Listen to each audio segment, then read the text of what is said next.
وآخر دعواهم أن الحمد لله رب العالمين. بدعت البدعہ، یہ بدع یبدع بدعا سے ہے، اس کا مطلب ہے نئی چیز نکالنا، ایسی چیز پیش کرنا جس کی پہلے کوئی مثال نہ ہو، کسی چیز کی ابتدا کرنا، بغیر نمونے کی کوئی چیز سامنے لانا، کسی نئی چیز کو ایجاد کرنا. اور امام جرجانی رحمۃ اللہ علیہ بدعت کی تعریف کرتے ہوئے فرماتے ہیں البدع هي الفعلة المخالفة لسنة رسول الله صلی اللہ علیہ وسلم. بدعت اس فعل کو کہتے ہیں، اس عمل کو کہتے ہیں، اس کام کو کہتے ہیں جو رسول اللہ صلی اللہ علیہ وآلہ وسلم کی سنت کے مخالف ہو. الفعل المخالفہ للسنہ، ہر وہ فعل، ہر وہ کام جو سنت کے مخالف ہوگا اس کو بدعت کہا گیا.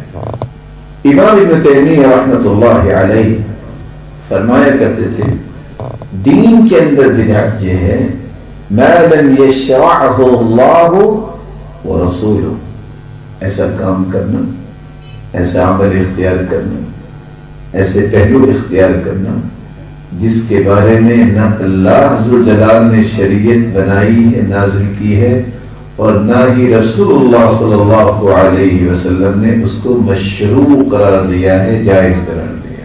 وَهُوَ مَا لَمْ يَأْمُرْ بِهِ أَمْرَ إِيجَابٍ وَاسْتِحْبَابٍ، ایسا کام کرنا جس کے بارے میں نہ اللہ کا حکم ہے، نہ اس کے رسول کا حکم ہے، اور نہ اس بات کی وضاحت شریعت نے کی ہے یہ واجب ہے، یہ مستحب ہے.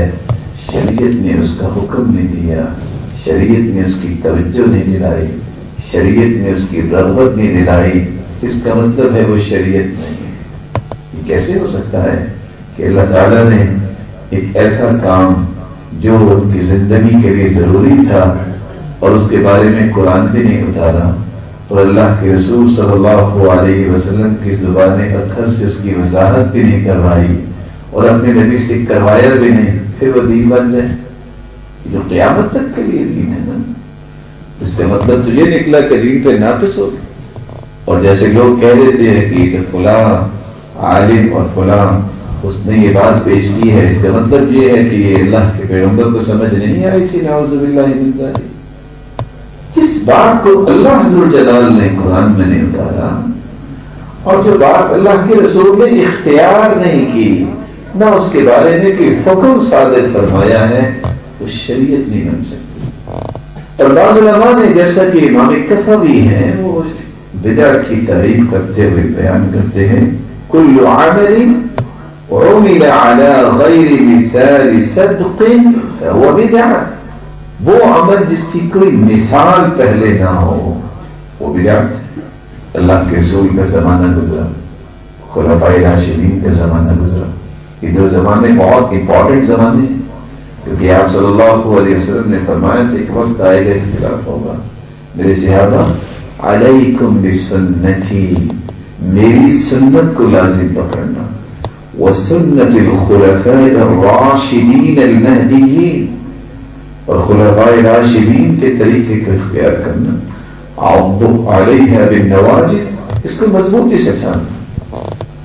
بلکہ آپ نے فرمایا خیر القرون قرنی ثم الذین یلونہم ثم الذین یلونہم، بہترین زمانہ میرے صحابہ وہ ہے جس زمانے میں میں ہوں. اللہ کے رسول صلی اللہ علیہ وسلم فرماتے ہیں ثم الذین یلونہم، پھر اس کے بعد وہ زمانہ جو میرے زمانے کے بعد آئے گا، یعنی صحابہ کا دور. پھر جب اس کے بعد آئے گا تابعین کا دور. ان تین زمانوں کا تو تذکیہ خود رسول اللہ صلی اللہ علیہ وسلم نے بیان کیا. اس لیے یہ بات سمجھنے والی ہے بدعت جو کام اللہ کے رسول نے نہیں کیا، جس کا حکم نہیں دیا، جس کو اختیار نہیں کیا، یا آپ کے سامنے کوئی ایسا کام ہوا اور آپ صلی اللہ علیہ وآلہ وسلم نے اس کا انکار نہیں کیا، یہ تو عمل کریں گے لیکن انکار کر دیا، یہ خلفائے راشدین میں ایسے اعمال سامنے لوگوں کے آئے کہ کہا کہ اللہ کے سنت سے منع کیا ہے، وہ دین نہیں بن سکتا۔